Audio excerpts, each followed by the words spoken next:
High, good morning. তো দেখো আজকে সকাল সকাল অকারণে বৃষ্টি আবার স্টার্ট হয়ে গেছে। তো বৃষ্টিটা কমার আমি অপেক্ষায় ছিলাম, বৃষ্টিটা কমে গেছে। আমি এবারে যাব ছাদে গিয়ে জামা কাপড়গুলোকে মিলে নেবো।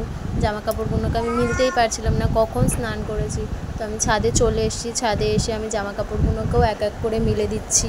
আজকের আমাকে সব কাজই খুব তাড়াতাড়ি করে নিতে হবে, যেহেতু আমার পুচকেটার শরীরটা একটু খারাপ। ও ঘুমাচ্ছে, ও ঘুমাতে থাকতে থাকতে আমাকে সব কিছু প্রায় করে নিতে হবে, রান্না থেকে নিয়ে সব কিছুই।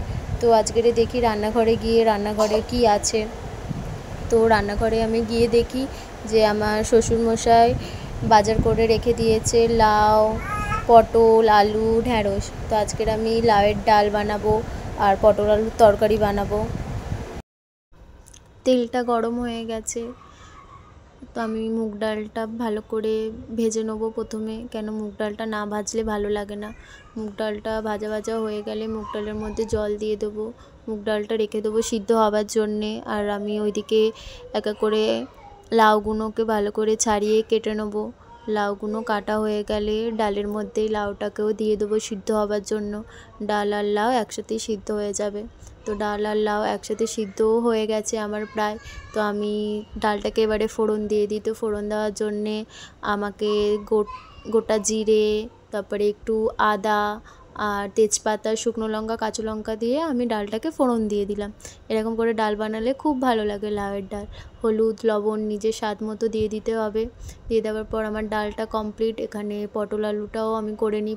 পটলগুলো আমি সব কেটে কুটে ছাড়িয়ে রেখে দিয়েছি। আলুটাকেও কেটে নেব। কেটে নেওয়ার পর কড়াইটা গরম হয়ে গেছে আমার। কড়াইয়ের মধ্যে আমি তেজপাতা, গোটা জিরে আর ফোড়নটা আমার হয়ে গেছে দেওয়া। এবারে আমি পটল আর আলুটাকে একবারে ছেড়ে দেবো। ফোড়নটা লাল লাল করে ভাজা হয়ে গেছে, এবারে আমি এক এক করে পটল আলুগুলোকে দিয়ে দেবো। দিয়ে দেওয়ার পর ওর মধ্যে মশলা দিয়ে দেবো। মশলা আমি আদা জিরে দিয়েছি, টমেটো দিলে আরও ভালো হয়, কিন্তু আমার কাছে টমেটো ছিল না। তো এক এক করে আমি গুঁড়ো হলুদ, গুঁড়ো লঙ্কা, লবণ সব দিয়ে দিয়েছি।